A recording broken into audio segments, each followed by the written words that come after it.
Okay, I'm back. So the recording cut off because I had the windows up in the car and it got too hot in here. Anywho, so we left off at chapter 7 and it was getting pretty long for the recording anyway, so I'll just start it, see if I can't do chapters 7 and 8, maybe 9. But once again, The Unknown Life of Jesus Christ by Nicholas Notovich, Russian explorer who went to spread the gospel to the Asian countries just to find out that they had already heard about Jesus and all that, and then they said, oh, this is what we have that he taught us here. So anyways, at this point, we are at chapter 7. Jesus has not returned yet to Israel. He is still kind of getting battered around in Asia. Yeah, let's get back to this. So chapter 7. The words of Isa spread among the pagans through whose country he passed, and the inhabitants abandoned their idols, seeing which the priests demanded of him, who thus glorified the name of the true God, that he should, in the presence of the people, prove the charges he made against them, and demonstrate the vanity of their idols. And Isa answered them, if your idols or the animals you worship really possess the supernatural powers you claim, let them strike me with a thunderbolt before you. Why dost not thou perform a miracle, replies the priests to Jesus, and let thy God confound ours, if he is greater than they. But Isa said, the miracles of our God have been wrought from the first day when the universe was created, and are performed every day and every moment. Whoso sees them not is deprived of one of the most beautiful gifts of life. And it is not on inanimate objects of stone, metal, or wood that he will let his anger fall, but on the men who worship them, and who therefore for their salvation must destroy the idols they have made. Even as a stone and a grain of sand, which are not before man, await patiently their use by him. In like manner, man, who is not before God, must await in resignation his pleasure for a manifestation of his favor. But woe to you, ye adversaries of men, if it is not the favor you await, but rather the wrath of the Most High. Woe to you, if you demand that he attest his power by a miracle. For it is not the idols which he will destroy in his wrath, but those by whom they were created. Their hearts will be the... For it is not the idols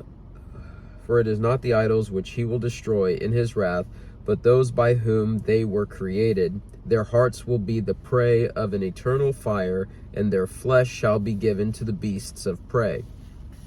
God will drive away the contaminated animals from his flocks, but will take to himself those who strayed, because they knew not the heavenly part within them.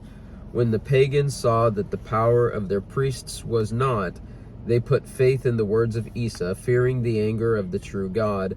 They broke their idols to pieces and caused their priests to flee from among them.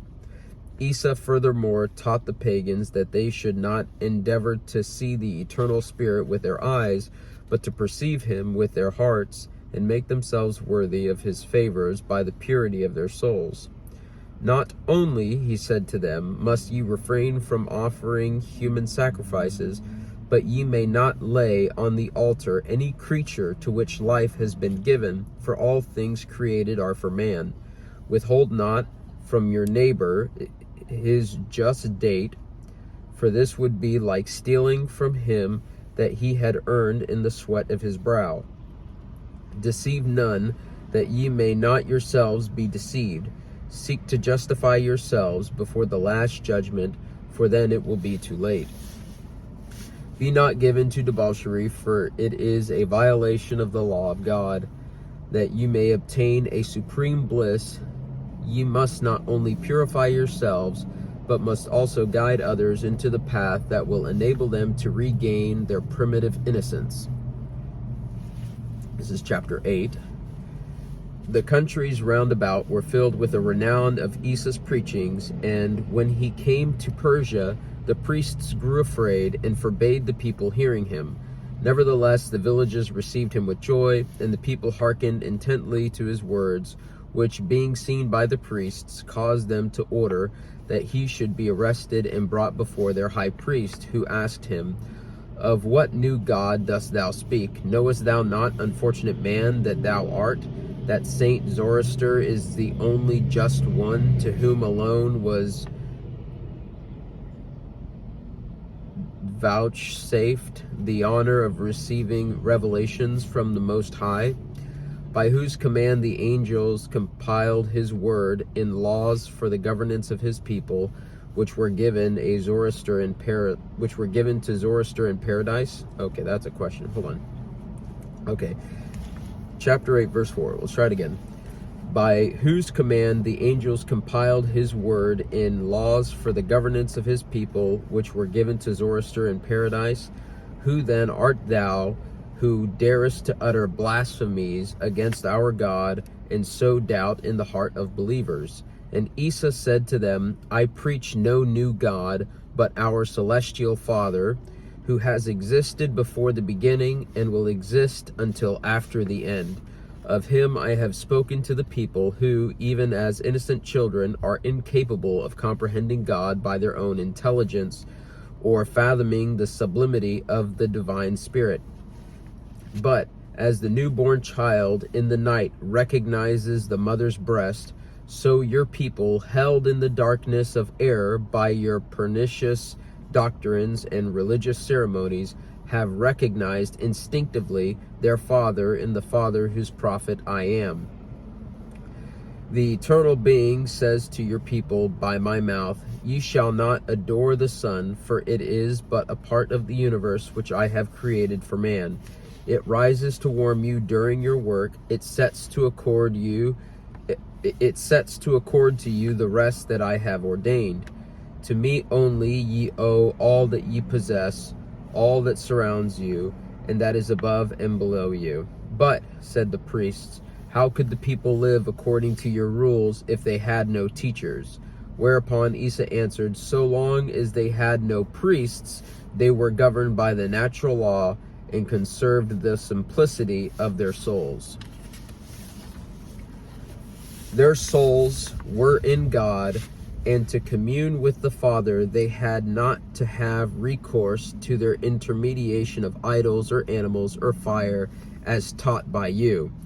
Ye pretend that man must adore the sun and the genii of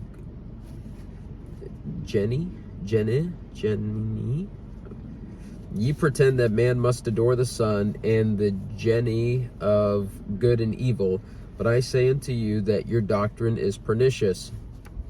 The sun does not act spontaneously, but by the will of the invisible Creator, who is given to it being. Who then has caused that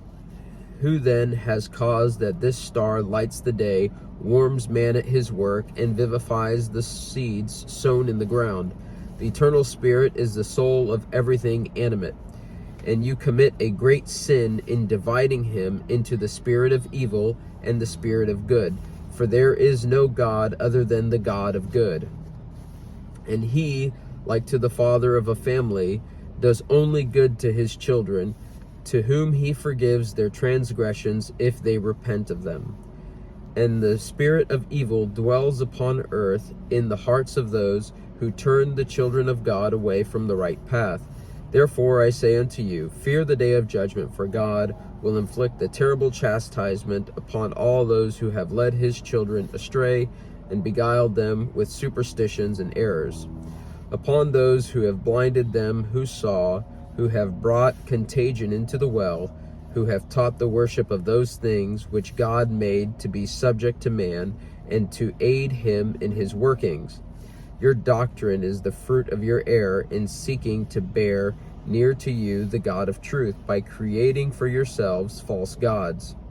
When the Magi heard these words, they feared to themselves do him harm, but at night, when the whole city slept, they brought him outside the walls and left him on the highway, in the hope that he would not fail to become prey of the wild beasts.